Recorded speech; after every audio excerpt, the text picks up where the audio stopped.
live in Vegas, baby. Fight weekend. Shout out to Netflix for having us out here. It's only right, man. We got a special guest, man, for everybody up here. It's one of the people we want to have on this show. We're going to introduce him last, but you know who it is. To my far left, my dog, Bishop B Hen out the Pearlies. Good morning, brother. How you doing? Good, man. Glad to be here, man. At the big fight, you know what I mean? Get to sit down with a legend right here. I ain't going to spill the beans yet, but, yeah, it's a good morning. I'll spill them. Yes, sir. Talk to him, I'm Teague. Jeff Teague. Y'all know I'm a huge wrestling fan. This is, like, crazy right now. I'm, like, in awe. We got Triple H. Yes, sir. The legend. The legend. Man, the game himself. I'm hyped, man. This is one of the best moments we've had on the podcast for me. What's going on, guys? Man, it is an honor. We are Thank you very blessed much to have you up here, man. I'm thrilled to be on the show. Thanks for having me. It's crazy. Like, you are all a part of our childhood, like, in so many different ways. I'll let T go ahead and start because he's our wrestling buff, man. He really loves wrestling. He's been tapped in a long time. I only got suspended from school. Like, come on, man. I hear that a 4 lot. times. I hear that a lot. Thanks. I got suspended from school or I got detention or whatever it is. Yeah, it was a little while back in the day. Nah, it's nothing They wrong made with me it. take my shirt off in school. Like, I had to put on a school T-shirt because I had you on the front of my shirt doing what you did best. So you're a legend in every neighborhood across the world. Yeah, for sure. Even with that, man, the theme song, the walk down music, you know, obviously you're the boss man now, you controlling things, but even to this day, when you hear that music, it's an instant reaction, like a knee-jerk, like, oh, where he at? How did you come up with that infamous theme song, walkout music, man? Well, I was fortunate in as they were creating my new music, and I wanted a certain style and a certain vibe, which, you know, when they finally came back, they weren't hitting it right, and when they finally came back to me and said, you know, give us more guidance, I said I want it to sound like Motorhead. Yeah. In which case they then said, well, let's see if we can get Motorhead to do it, which I didn't know was an option at the time. Okay. They did my music. I would go on from there to become really good friends with Lemmy over the years. But they did my entrance music, which was iconic.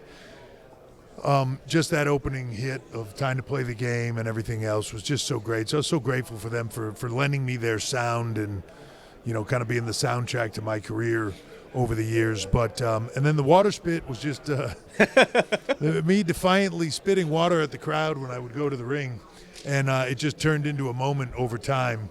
But it's flattering and humbling to see that, you know, I still see guys doing it in the NFL or at different things, you know, spitting the water and doing the stuff. So it's I'm honored that it stuck with people for that long. Yeah, I don't think Jalen Carter got that from Triple H. But listen, man, before the LeBron powder toss, there was a Triple H celebration.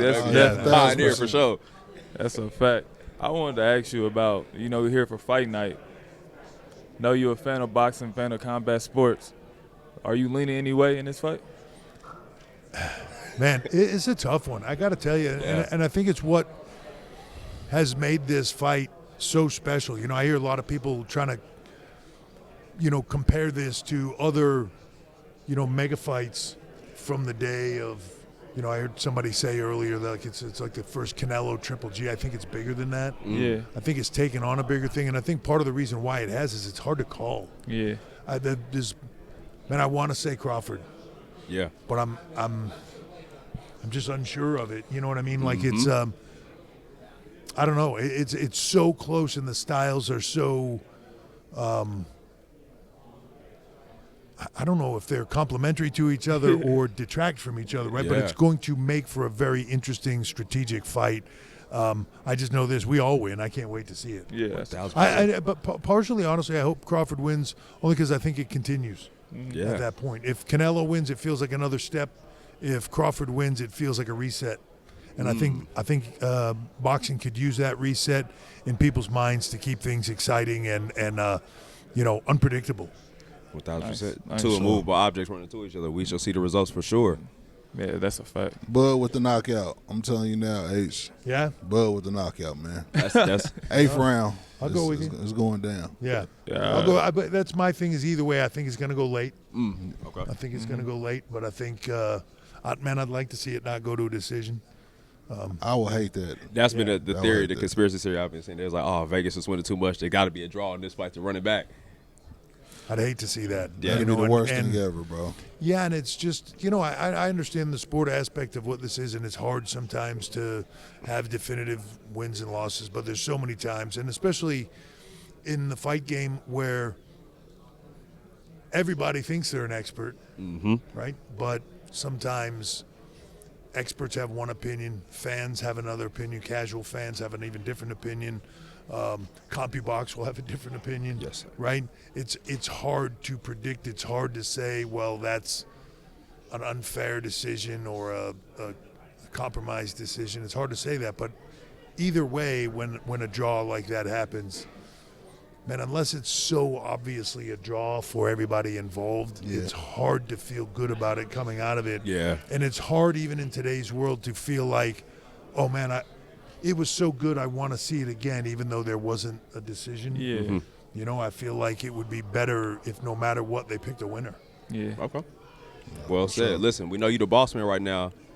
New event coming up, baby. Yeah. Live in our hometown, Indianapolis, Indiana. Yeah. For sure. What's that feeling like with the new situation? It's incredible. You know, for us in this moment in time, you know, our pay-per-views, we call them premium live events, PLEs, in streaming and going from where we were to ESPN. ESPN, to me, I hate to use the word legitimize because WWE is at a place in my mind where it is legitimate. It is Household for brand. it's a household word for most people. It's in their day to day. It's in their lexicon. It's something they watch and enjoy.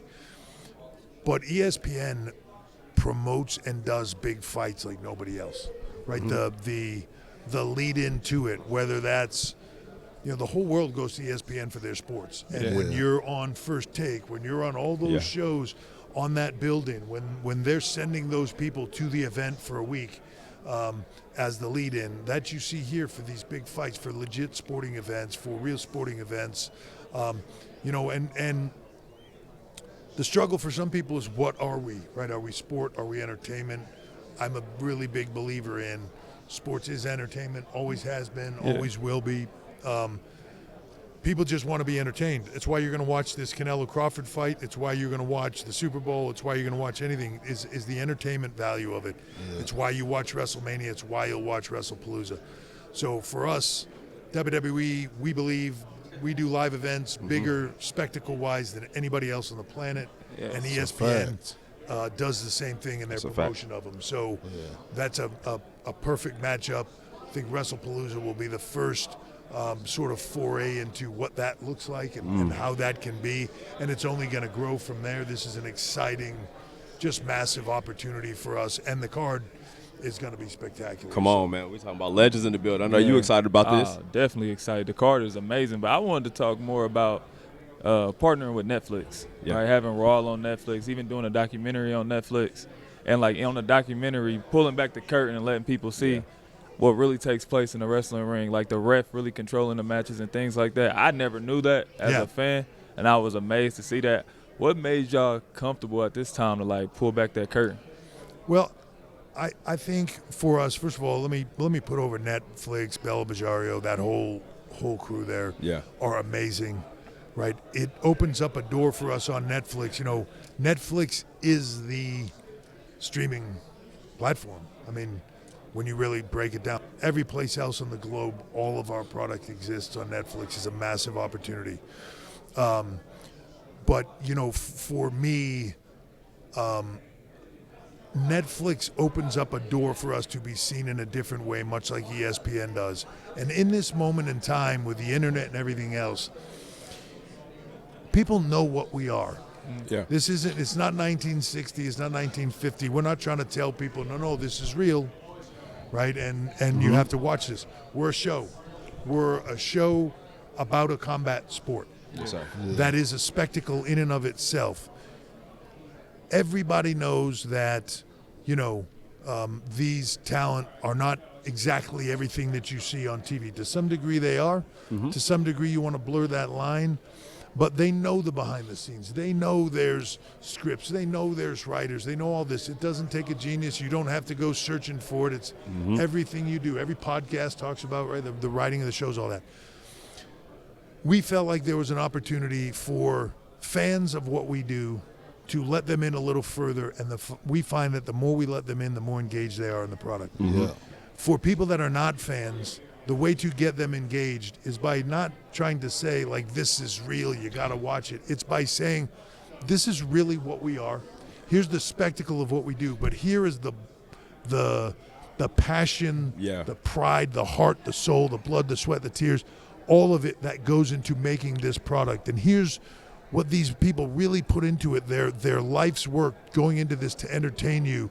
And we feel that, like, when you see that and what goes into it, it's hard not to become engaged and to want to see more, to learn about who these talent are, whether the writers, whether the producers, whether the talent themselves.